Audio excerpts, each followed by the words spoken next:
سلام به همه شما دوستان عزیز و یاران همیشگی. من هم سلام میکنم خدمت همه بینندگان عزیز پیک شادی و امیدوارم که سالم و تندرست باشید.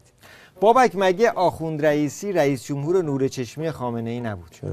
مگه بسیجیان نمیگفتن اگه رئیسی بیاد وضع اوضاع رو به راه میشه؟ 20 سوالیه. چرا بود؟ مگه پاسدارا نمیگفتن رئیسی بیاد همه چی حل میشه؟ بله گفتم. مگه خود خامنه ای نمیگفت که اصلا این انقدر شیرینه مثل باقلواس دلو میزنه؟ بله. آقا پس این چی میگه؟ نه این چی میگه؟ دلار میره بالا، پروفیل داره میره بالا، گرانول پی وی سی داره میره بالا، آلومینیوم میره بالا. کی پشت این فرمونه؟ آقای رئیسی، اگر تو پشت این فرمونی داداش تکلیف ما رو معلوم کن. یا تو خودت عاملی با اونا هماهنگی بازی این شامورتی بازی و اینا، پلیس بد پلیس خوب، یا اینکه اصلا فرمون دست تو نیست. تو شنیدی که مارک پیر بشه قورباغه هم براش کری میخونه؟ ببین تو نظام چه عزاییه که مردشوری مثل سعید قاسمیان به گریه افتاده. از دو حالت خارج نیست از نظر من.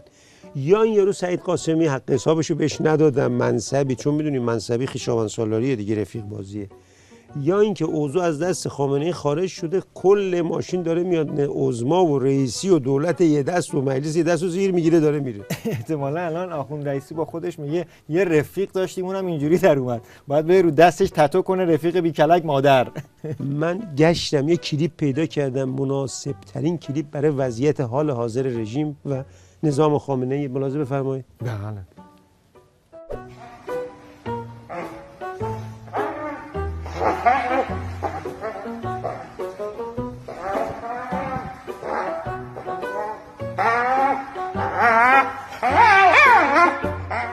الان کدوم رئیسی بود کدوم قاسمی؟ الان توضیح بدم. ببین خامنه ای که برای وضع نظام بحران زده شو به یک ثباتی برسونه تو ذهن خودش و لبه پرتگاه بکشه بیرون، کفتاری مثل رئیسی رو فرستاده بود تو صحنه که خرای مثل قاسمی رو جمع کنن، ولی صحنه اینطوری شده اون خره داره کفتاره رو جمع میکنه.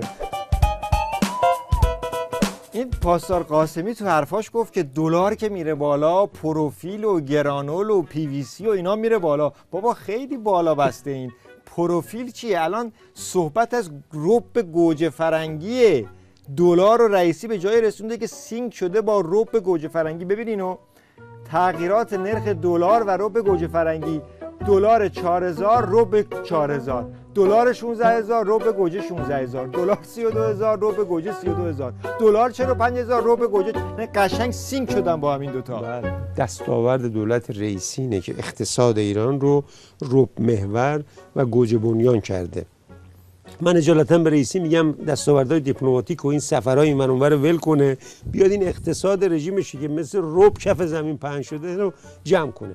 ببین یکی هم من یه توصیه میکنم، اگه میشه یه وقتی کم بزنن سر این مشکلات پیش افتاده مثل آب و نون و همین برق ملت، هی نرن دنبال هایپرسونیک. مثلا 99.5% انرژیتون رو هایپرسونیکه، 0.5% همین موضوعات پیش افتاده مثل آب و ماشین و غذا و نون و برق و هایپرسونیک که میره تو انبار زنگ میزنه. اینا مشکلات اصلیه که باید حل بشه. حالا با وجود همه این داستانا، اون وضعیت باند خامنه‌ای و داستان قاسمی و این وضعیت اقتصاد، به نظرت خامنه‌ای چی کار باید بکنه؟ اتفاقا من برای این یک کلیپ هم برای همین دارم. ملاحظه بفرمایید. یعنی تصویری توضیح بله. ببینیم دستورالعمل چیه برای خامنه‌ای.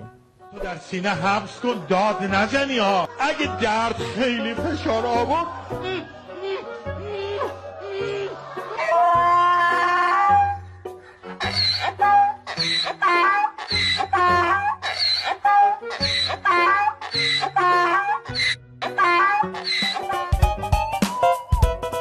خب بریم سراغ بی‌نظیرترین سمینار علمی خاورمیانه که تمام سمینارهای علمی و تکنولوژیک جهانو گذاشته توی جیب بغلش. علمی توی ایران؟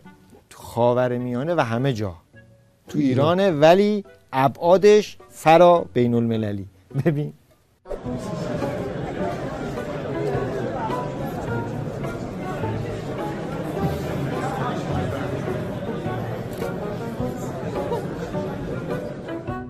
این چی بود؟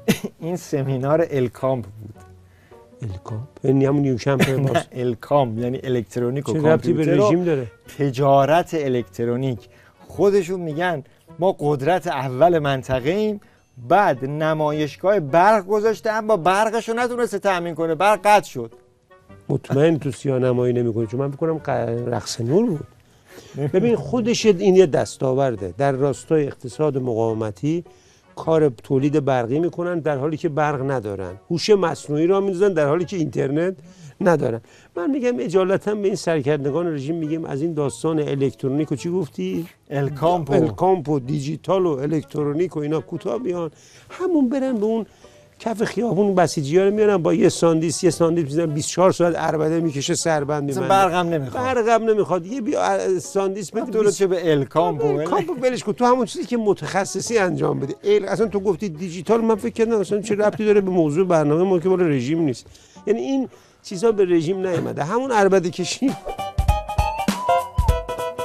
بابک ما همش تمرکز کردیم روی این قطار پیشرفت رئیسی، در صورتی که حواسمون نیست که بقیه قوه‌هام تو رژیم برای خودشون قطار پیشرفت دارن. مثلا این قطار پیشرفت اژه‌ای رو ببین به کجا رسیده. پس از پلمپ پل عابر پیاده به خاطر بی‌حجابی صدور حکم شلاق برای پل، دادستان مشهد گفته این حکم پس از نماز جمعه به صورت نمادین اجرا می شود.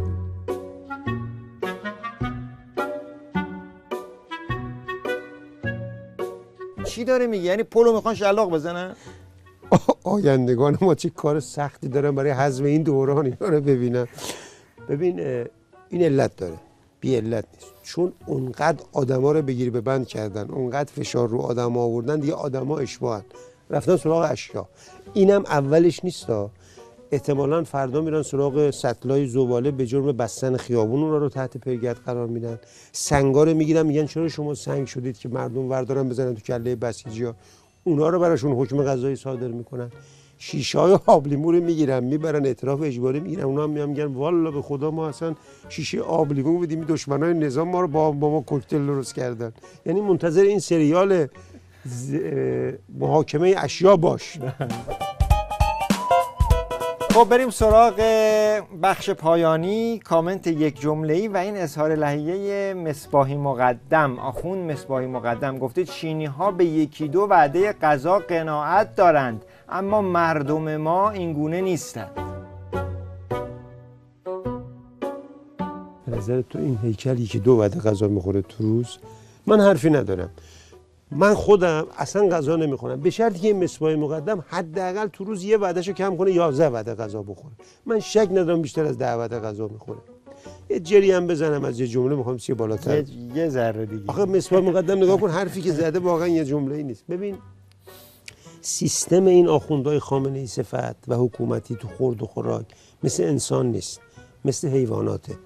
تا سر پا هستن میچرن، موقعی هم که میرن بخوابن نشخوار میکنن. برای همین سیستم اینا اصلا با آدمیزاد فرق داره. وقتی هم یه آخوند گردن کلفتی مثل این راجع به این تغذیه صحبت می‌کنه، مثل که گاو میشه بیاری توی اتاق راجع به تغذیه کنفرانس تغذیه. بابا اینا با خودشون هم توافق ندارن. طرف رئیس اتاق بازرگانی رژیم و چین گفته بابا کی گفته که تو چین 2 وعده غذا میخورن، تو چین 4 وعده غذا میخورن. آخه از این هزار نظرها زیاد کردن. قبلا جنتی گفته بود که اصلا 1 وعده غذا بخوره، باز این گفته 2 وعده، 1 وعده ارفاق کرده. آخوند علم الهدی گفته بود که اصلا اشکنه بخورید. اصلا استراتژی این آخوندهای خامنه‌ای صفت حول شکم میچرخه. فکر می‌کنم دنیا فقط خوردنه. آره بیشتر زومن روی خوردن، اما بعضن یه گریزی هم به پوشاک میزنن. اگه یاد باشه همین ولایتی گفته بود از یمنی‌ها یاد بگیریم که چگونه لنگ میبندند، چند تکه نان خشک دستشان است و مقاومت میکنند.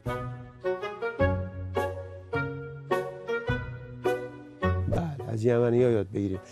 به مردم که میرسه باید از یمنی‌ها یاد بگیرن لنگ ببندن و نون خوش بخورن. به خودش که میرسه کت شلوار انگلیسی بیمارستان خصوصی احتمالاً صبح با لنگ و نون خوش میره اون بیمارستان خصوصیش. این فقط یکی از بیمارستان‌ها. البته این فقط یکی از بیمارستان.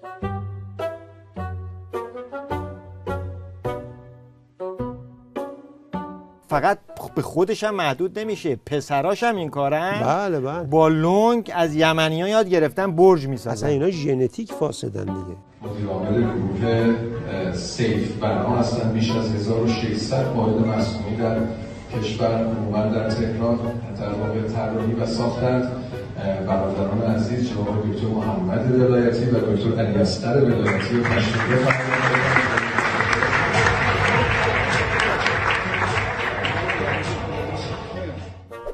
قصدش اینه که یکیشون که فاسد و چپاولگره تا نبه و نبیره میره. این دفعه من میخوام اعتراض کنم، قرار بود کامنت یه جمله‌ای باشه، یه صفحه فقط راجع به مسواک ما یک جمله رو تو شروع کردی نذاشتیم متوقف شیم رفتی جلو دیگه. ولی نه حق، نه تقصیرتون نه تقصیر من. صحبت‌های این آخوندهای این مدلی و ولایتی مثل دومل میمونه، سوزن میزنیم تعفن یکی میریزه. تازه ما یه صفحه خیلی کوتاه کردیم و مختصر. این حجم از خزعبلات اصلا نمیگونه. بله دقیقاً. بینندگان عزیز پیک شادی، امیدوارم که کامنت این هفته مورد توجهتون قرار گرفته باشه. شاد و سرفراز باشید. خدا نگهدارتون. پیروز و سربلند باشید. خدا نگهدارتون.